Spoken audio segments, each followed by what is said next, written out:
Why are you hiding here? Please, good sir. This really is just a misunderstanding. I would never dream of getting anywhere near the Feiyun Commerce Guild shipment.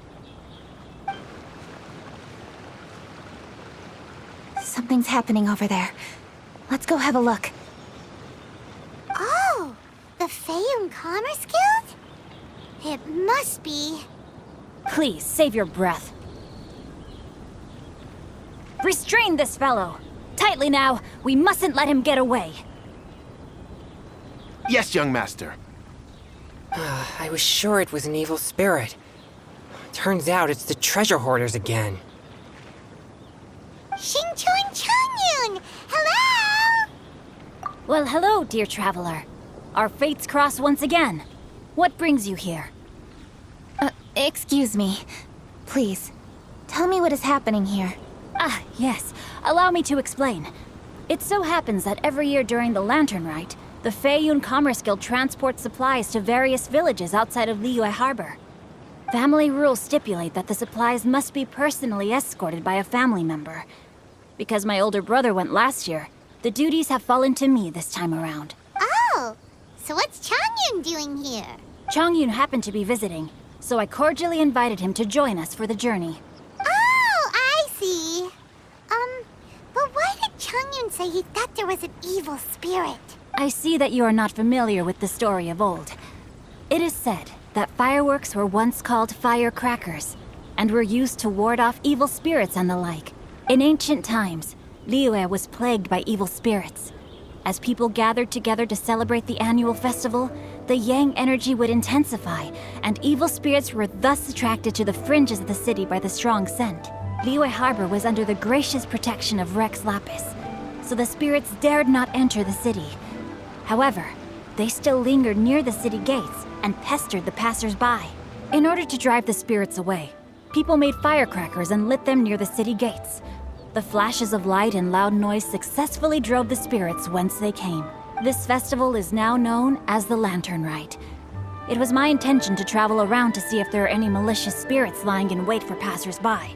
Since I happened to have a shipment of goods to deliver, and our course was through the mountains, I naturally thought it best to have my thaumaturge friend traveling alongside me.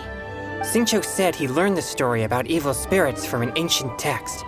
The text vividly describes the appearance and even the whereabouts of the spirits. Anyway, when we arrived at the area, Chongyun sensed an ambush about to take place. Upon searching the area, we found a group of treasure hoarders. They tried to flee the moment we were upon them. Fortunately, I was swift enough to catch one of them. Your timing couldn't have been more fortunate. We were just preparing to send them to the Ministry of Civil Affairs. He insists the matter is merely a misunderstanding, but things seem quite clear as I see it. Good sir, just hear me out. Everyone knows the Feiyun Commerce Guild. Had we known it was your merchant caravan, we never would have dared to attack. The master of the Feiyun Commerce Guild is famous for his generosity and noble deeds, a true hero of the people. So, you see, this is nothing but a big misunderstanding. We didn't want any trouble with the guild. What you mean to say is that you were targeting someone else then? Well, who was it? Well, just trust me. We were definitely not trying to steal your goods. Please believe me. Master Xingqiu, I would like to borrow a few of your staff to escort the thief to the Ministry of Civil Affairs. As for the bounty, we will pay you afterward. It is my humble duty to uphold justice. No remuneration shall be necessary. Come then. See that this thief is taken to the Ministry of Civil Affairs. Yes, young master, leave it to us. You heard him. Take this man over there and make sure he's secured. Wait a second. Please also deliver this message to the Ministry of Civil Affairs. It's very likely that this thief is related to the recent fireworks theft in Qingce Village. Make sure they have someone question him. So the plot thickens. Is your task clear? We mustn't disappoint the Yuang. Yes, young master, I understand. We'll be on our way.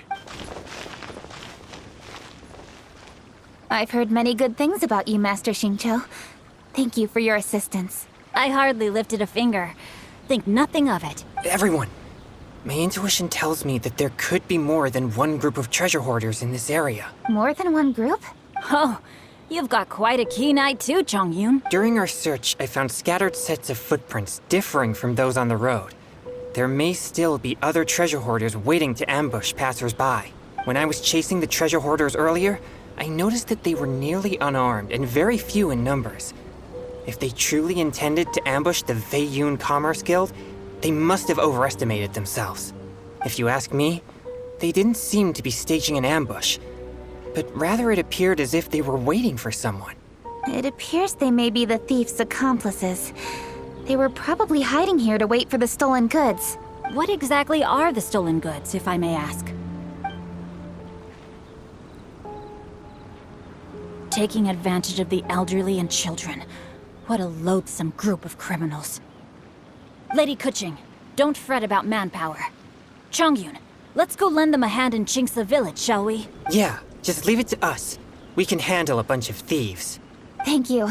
That will help alleviate the crisis in Chingsa village. Unfortunately, the footprints we were following end here. I don't know where we should go next. It seems we were only a moment away from catching all the treasure hoarders. Aww. Kuching. Thank you. Master Xingqiu, I'll leave Chingsa village under your watch. Most assuredly, Lady Kuching. It's fortunate our paths crossed.